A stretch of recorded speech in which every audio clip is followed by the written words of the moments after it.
Hello everyone, welcome to our channel. This is Ayat Riaz and today we are going to discuss our first lecture, which is an introduction to bioinformatics. So let's start. What is bioinformatics? Bioinformatics is an interdisciplinary field that combines biology, computer science, and statistics to analyze and interpret complex biological data. सबसे पहले हम यहाँ देख सकते हैं कि interdisciplinary field क्या है। ऐसी फील्ड जो डिफरेंट फील्ड्स को मिलाकर बनाई गई हो या बनी हो, उसको हम कहते हैं इंटरडिसिप्लिनरी फील्ड। जैसे यहाँ हम देख सकते हैं, आगे उसने लिखा है that combines biology, computer science and stats.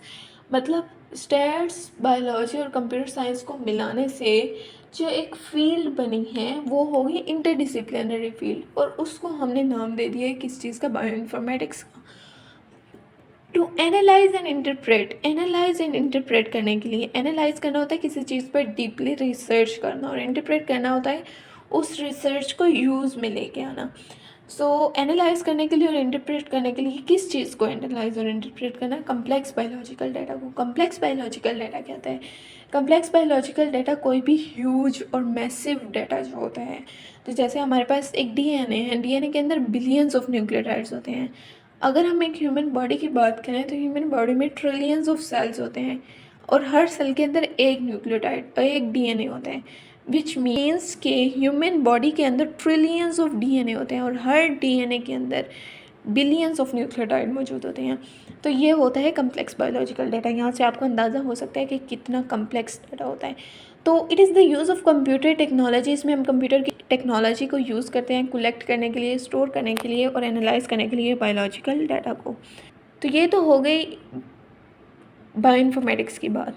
Next हम मूव करते हैं बायोइन्फॉर्मेटिक्स की हिस्ट्री की तरफ, कि ये आई कहाँ से, कैसे हमें इसका ख्याल आया। सो हिस्ट्री ऑफ बायोइन्फॉर्मेटिक्स में यहाँ है कि 1953 में सबसे पहले दो साइंटिस्ट थे, जेम्स वाटसन और फ्रांसिस क्रिक। इन दो साइंटिस्ट ने सबसे पहले डीएनए का डबल हेलिकल स्ट्रक्चर डिस्कवर किया था। इन्होंने बताया था कि डीएनए एक स्ट्रैंड नहीं बल्कि दो स्ट्रैंड पर मुश्तमिल होता है। तो ये एक बहुत बड़ी डिस्कवरी थी। इस डिस्कवरी के बाद लोगों ने डीएनए पे काम करना स्टार्ट किया। डीएनए के डाटा को स्टोर करना मुश्किल हो गया। अब डीएनए के डाटा को स्टोर करने के लिए हमें बहुत ज़्यादा मैसिव अमाउंट में जगह या फॉइल्स वगैरह की ज़रूरत थी कि हम मैनुअली इसको स्टोर नहीं कर सकते थे। तो इस ज़रूरत को के पेश नज़र हमने 1970 में फर्स्ट बायोलॉजिकल डेटाबेस बनाई। हमने ये आइडिया कहाँ से लिया? कंप्यूटर साइंस से। कंप्यूटर साइंस में डेटाबेसेस हम बनाते हैं डाटा को स्टोर करने के लिए। तो यहाँ पे भी हमने एक बायोलॉजिकल डेटाबेस बनाई। तो यहाँ पे अगर हम देखेंगे डेटाबेस होती क्या है, डेटाबेस को समझ लें एज अ स्टोर रूम, जिसमें हम अपनी चीज़ें स्टोर करते रहते हैं, और जब हमें कभी किसी चीज़ की ज़रूरत पड़े तो हम इजीली वहाँ से जाके वो चीज़ ले आते हैं। तो इसी तरह डेटाबेस होती है जहाँ पे हम अपना डाटा स्टोर कर लेते हैं, और जब कभी हमें ज़रूरत हो तो हम वहाँ से डाटा निकाल सकते हैं, उसको चेंज कर सकते हैं और वहाँ से और डाटा ऐड कर सकते हैं। तो 1970 में डीएनए और प्रोटीन वगैरह के डाटा को स्टोर करने के लिए फर्स्ट बायोलॉजिकल डेटाबेस बनाई गई थी।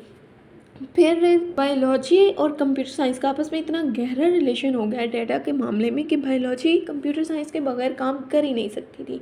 हमने इसको अलग करके एक नई फील्ड बना दिया, इन दोनों फील्ड्स को मिला के, जिसको हमने बाकायदा 1980 में टर्म दी बायो इन्फॉर्मेटिक्स की। अब बायो इन्फॉर्मेटिक्स की टर्म आ गई। बायो इन्फॉर्मेटिक्स की टर्म आने के बाद डिफरेंट साइंटिस्ट ने इस पर काम किया, और फर्स्ट 1990 में एक प्रोजेक्ट स्टार्ट हुआ जिसका नाम था human genome project. Human genome project में क्या हुआ था कि एक डीएनए लिया गया, उसको सीक्वेंस किया गया, उसको मैप किया गया। न्यूक्लियोटाइड जिस सीक्वेंस के साथ डीएनए के अंदर थे, हमने उस सीक्वेंस के साथ उनको ह्यूमन रीडेबल फॉर्म में चेंज कर दिया। तो ये था फर्स्ट ह्यूमन जीनोम प्रोजेक्ट जिसमें हमने एक डीएनए को मैप किया था, और ये कंप्लीट हुआ था विद इन 13 ईयर्स, 1990 से 2003 तक। और अब बायोइन्फॉर्मेटिक्स इस कदर यूज़ हो रही है कि हर फील्ड में, genomics, medicine, drugs, vaccines development, artificial intelligence, stars, maths, हर जगह बायोइन्फॉर्मेटिक्स को आप देखते हैं। बायोइन्फॉर्मेटिक्स इतनी ज़्यादा यूज़ हो रही है आजकल। तो नेक्स्ट अगर हम देखें रिलेशन के साथ, इसका रिलेशन डिफरेंट फील्ड्स के साथ हम देखते हैं। यहाँ पे हमारे पास डिफरेंट सब्जेक्ट्स के साथ इसका रिलेशन दिया गया, जैसे biology, biochemistry, chemistry, computer science, engineering, maths, stats etcetera. So biology, biochemistry और केमिस्ट्री के साथ बायो इन्फॉर्मेटिक्स का रिलेशन कैसे है। अब आप देखें कि बायो इन्फॉर्मेटिक्स में हम किस चीज़ के साथ डील कर रहे हैं, डाटा के साथ। तो डाटा हमें कहीं से चाहिए भी, तो वो डाटा कहाँ से आएगा, वो ये 3 फील्ड्स हमें प्रोवाइड करती हैं।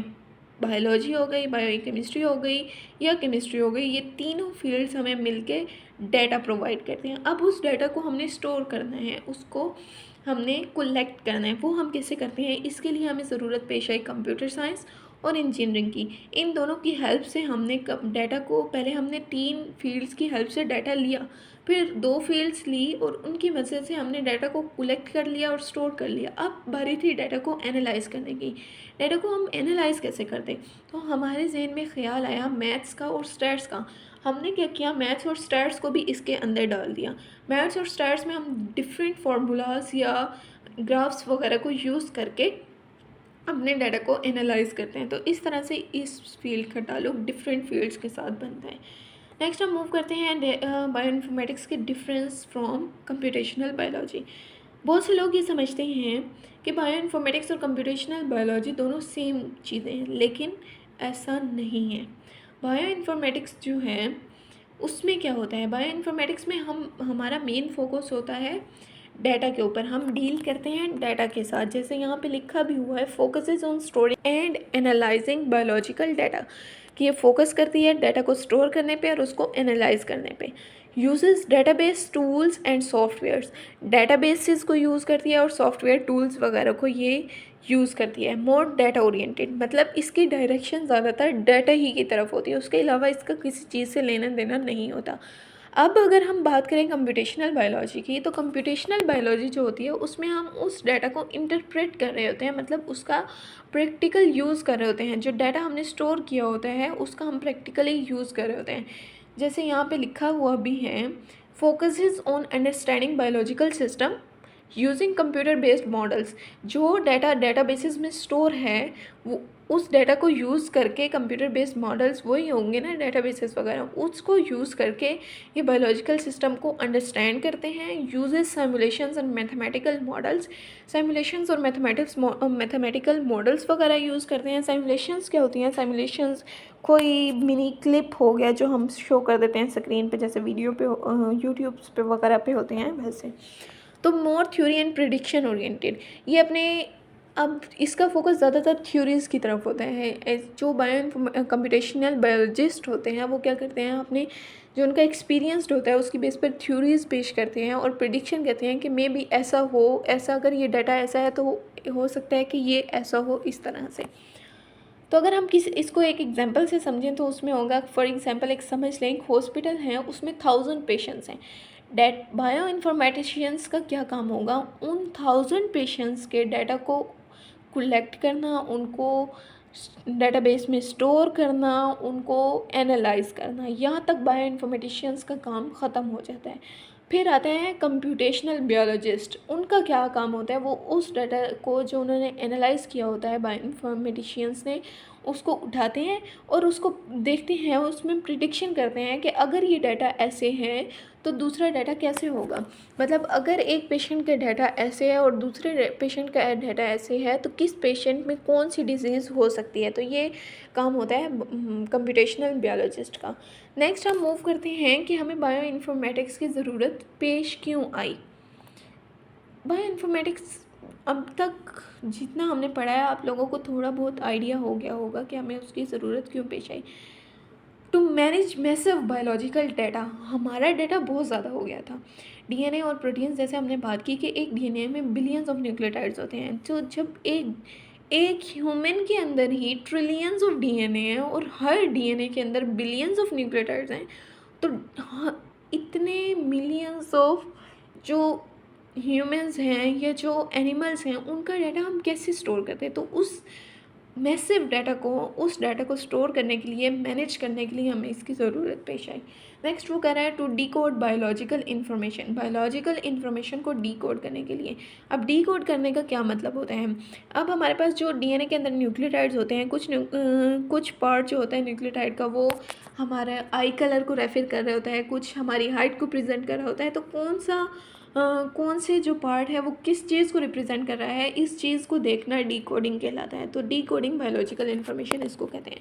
To improve speed and accuracy, तो ये वही बात होगी कि पहले हमें डाटा को स्टोर करना होता था, तो हम मैनुअली कैसे स्टोर करते हैं, बहुत मुश्किल काम था इतने ह्यूज डाटा को स्टोर करना, और स्पीड्स बहुत मुश्किल काम था और बहुत ज़्यादा टाइम लगता था, और हमारे पास से गलतियाँ भी हो जाती थी। मतलब कैसे, अगर फॉर एग्जांपल अगर हम हाथ से काम कर रहे हैं तो हमने गलती से अनजाने में कहीं पे गलत कुछ टाइप कर दिया, तो हमारे वो डाटा तो ख़राब हो गया। तो इस चीज़ से बचने के लिए भी हमें बायोइन्फॉर्मेटिक्स की ज़रूरत थी। तो अब हम इजीली डाटा को स्टोर कर सकते हैं, उसको रिट्रीव कर सकते हैं, और इससे हमारे डाटा की एक्यूरेसी भी बढ़ गई है। तो discover hidden patterns and relationships, कुछ बास टाइम ऐसा होता है कि जो डाटा होता है उसमें हिडन पैटर्न्स होते हैं जो हमें नहीं नज़र आ रहे होते हैं, तो उनको भी हमने डिस्कवर करना होता है, उसके लिए भी इसकी हमें ज़रूरत थी। नेक्स्ट हम मूव करते हैं एप्लीकेशन की तरफ। एप्लीकेशन ऑफ बायोइन्फॉर्मेटिक्स, आजकल ये प्रैक्टिकली यूज़ कहाँ कहाँ हो रही है? सबसे पहले है DNA and protein sequencing. DNA के न्यूक्लियोटाइड्स और प्रोटीन्स के अमाइनो एसिड, प्रोटीन्स जो होती हैं वो अमाइनो एसिड से मिलके बनती है, और डीएनए जो होता है वो न्यूक्लियोटाइड से मिलके बनता है। ये बात हमेशा याद रखनी है, अगर बायोइन्फॉर्मेटिक्स में ये बात भूल गए तो कुछ नहीं किया। तो ये बात पल्लू से बांध लेनी है कि डीएनए जो होती है उसमें न्यूक्लियोटाइड्स होते हैं, और प्रोटीन्स जो होती हैं उसमें अमाइनो एसिड्स होते हैं, और उन्हीं की हम सीक्वेंसिंग करते हैं। तो ये बात हो गई पहला पॉइंट। कैंसर रिसर्च, अब हमारे पास कैंसर में की रिसर्च में ये कैसे काम आता है कि अगर हमारे पास फॉर एग्जांपल मेरा डाटा पड़ा है, पहले से मौजूद है डेटाबेस में मेरा डाटा, और मुझे हो गया है कैंसर, मुझे कैंसर के बाद वो मेरा डाटा देखेंगे, मेरा डाटा दोबारा से देखेंगे, और पहले वाले डाटा के साथ बाद वाले डाटा को कंपेयर करेंगे, तो इजीली हमें पता चल जाएगा कि किस जगह पे फॉल्ट है, किस जगह पे कैंसर वाले डाटा में कहाँ पे गलती है, और उसको हम इजीली प्रिडिक्ट कर सकते हैं। तो इससे हमें कैंसर की रिसर्चेज में हेल्प होती है।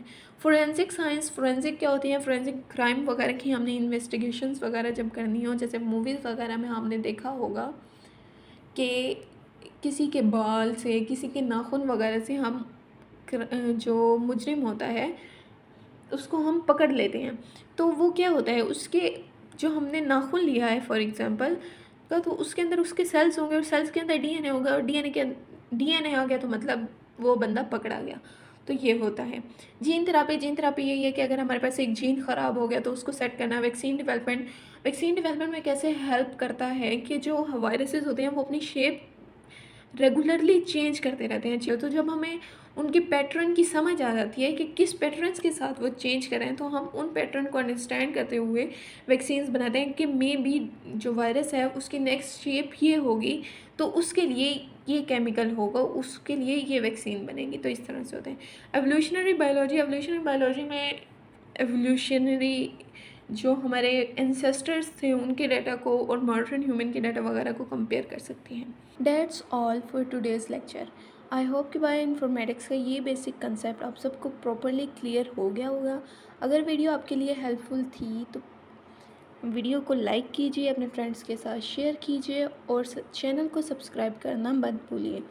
We will see you in the next video with a new topic. Till then, take care and keep learning.